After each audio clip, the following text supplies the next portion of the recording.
线上的家人朋友们平安，我是梦幻厨房在我家的 Vivian。 今天要和大家分享的是一款我很喜欢的面包 Focaccia。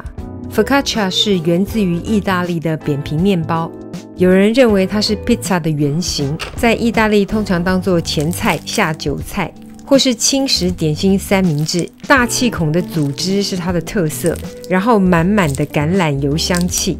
刚出炉的时候呢，外酥内软，吃到嘴里满满的面香气，真的太喜欢了。一般对面包的印象就是一个难字，但今天这个 Focaccia 的配方是一个免揉面的版本，比起普通的面包，这个真的简单很多。不啰嗦，赶快来备料。所有材料配方就请大家自行萤幕截图，文字食谱的连结我也会放在资讯栏当中，需要的朋友点开资讯栏就可以看到。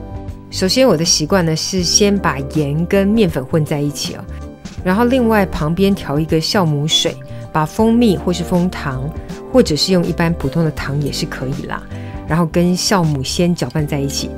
这个糖量算是很低哦，算是给酵母一个食物，也可以帮助烘烤时的上色。最后直接把油也加入哦。这个面包通常会加入冷压初榨橄榄油，冷压的好油不用担心哦，吃了是很健康的。接着把调好的酵母水直接加入面粉当中，这个配方算是一个高水分含量的配方，就先把所有的材料混拌在一起。因为之前做过实验的关系哦，我现在不管哪一种面团哦，基本上都会先把它抽真空。有兴趣知道实验结果的朋友可以回头找一下频道的影片，就直接把它拌到没有粉粒残留的面团状态。真空呢，就是可以增加筋性咬劲拉力哦，所以我这个真空罐呢，因为比较长一点，底部比较窄一点，比较没有那么好拌，所以我会让它侧面倒下来拌。如果没有特别想抽真空，没有关系哦，你就用普通的保鲜盒直接拌哦，就拌到没有粉粒残留的状态就可以了。虽然我们看起来好像没有粉粒残留，但实际内部可能还是会有一点点粉粒残留，所以呢，我们静置5到10分钟之后呢，手沾清水，直接边拉边搓一下面团内部哦。如果感觉到某些部位有一些粉粒残留的话呢，就是再拌一下哦，就是用手指头协助再拌匀一些些，手尽量打湿，就不怕沾黏。特别是面团底部哦，尽量翻一下，感受一下有没有面粉的残留。这动作也不用多哦，大概就是4面拉伸一下，拌一下就可以了。这个动作可是很好玩的，我们家小朋友都抢着想要来帮我做。接着在面团表面呢淋上些许的橄榄油，一样在静置松弛个5到10分钟，再一次的拉伸哦，拌一下。这一次的拉伸你会明显感觉到面团筋性已经开始出来了，就轻轻的摇晃拉伸一下。因为这次面团表面已经有油了，所以就不用再沾水。这个动作很容易欲罢不能，因为真的很好玩，就稍微收整一下面团就可以了。接着我就直接抽真空，如果没有真空设备的就不用抽真空了，没关系，你就跳过真空，直接用普通的密封保鲜盒或是搅拌盆盖盖子也都可以。接着放入冰箱冷藏12到24个小时，最少12个小时哦。我这罐是放了24个小时，你看这个发酵的气孔非常的漂亮。释放掉真空之后呢，面团会立刻消气。特别提醒一下，因为这个配方的糖量很少，所以我用的是低糖速发酵母。如果你用普通非低糖的酵母也可以，但发酵的旺盛状态可能会影响一点点。我们直接在烤盘上面呢倒入冷压橄榄油，不管你是用刷子或是手哦，就是把它们涂抹均匀。Focaccia 面包呢用油量不算少，这个面包搭配冷压橄榄油来制作就是特色。再次强调哦，冷压的好油不用担心。接着我们把面团倒扣，因为这个盒子比较长一点啊，所以很难倒扣出来，需要一点点的辅助。所以呢，要用刮板轻轻的拨一下边缘哦，但是尽量不要破坏面团哦。如果你是用调理盆、搅拌盆来倒扣，应该是方便很多。盆子直接倒扣在烤盘上，面团很快就会滑落在烤盘上，尽量避免动作太多哦。我们就是刻意要保留面团当中的一些气体。这时候直接收整一下面团，就是把光面给朝上，有点像是折叠面团的手法，就是轻轻的把两边的面团收到中间，然后两头的呢再包一下，把底部翻上来。反正就记得哦，让光面朝上的原则。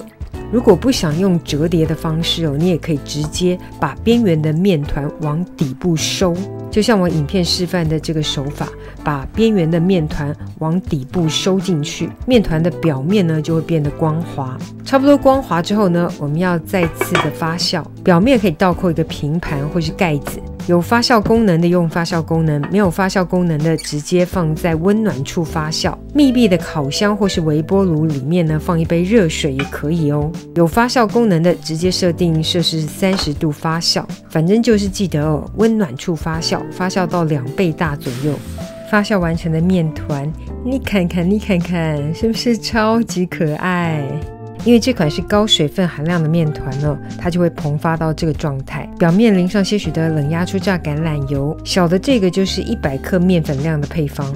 表面想放上自己种的迷迭香，记得想放香草烘烤，表面一定要裹上足够的油，否则香草很容易烤焦。不用迷迭香也可以用百里香、奥勒冈、鼠尾草，通通都可以。不想放香草的也可以放上油浸小番茄啦，或者是蒜头片、橄榄都可以。我今天就放自己种的迷迭香，表面可以撒上现磨的黑胡椒粉。配方中的盐呢，你可以用松露盐，甚至可以降低一些量也可以。小的这个呢，我就单纯只加了橄榄油跟黑胡椒，简单的基础版就很好吃了。最疗愈的部分来了，手指沾点油，直接戳洞洞，这个真的是我最喜欢的部分，真的太好玩、太疗愈、太喜欢了。如果戳出一些大气泡，不用管它哦，烘烤起来那个特脆特薄的部分很好吃的。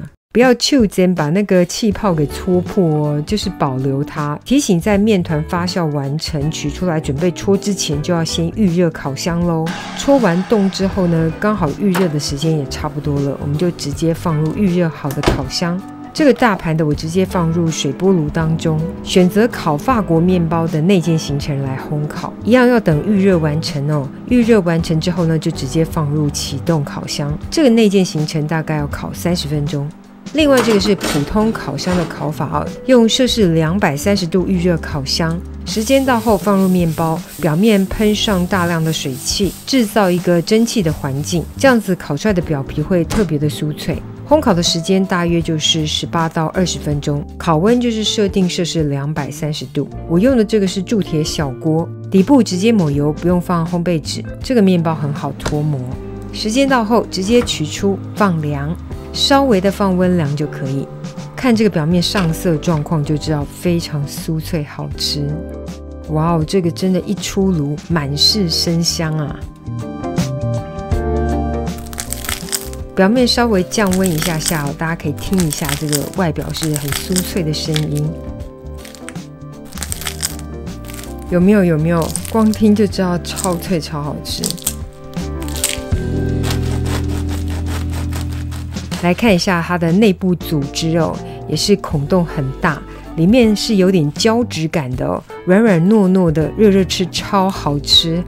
但这种真的不是软绵绵的台式面包哦，它是那种咬起来非常有面香嚼劲的面包。你看看这个侧剖面的组织孔洞也是非常漂亮。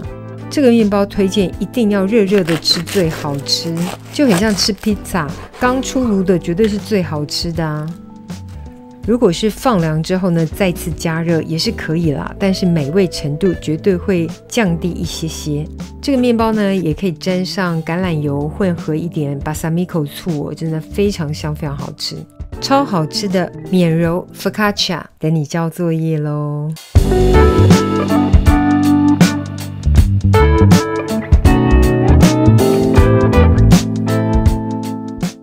这个就是今天的食谱分享，别忘了按赞、订阅、开启小铃铛，然后记得分享给亲朋好友，让他做给你吃。耶稣爱你，我也爱你，我们下次见，拜拜。Slow it down.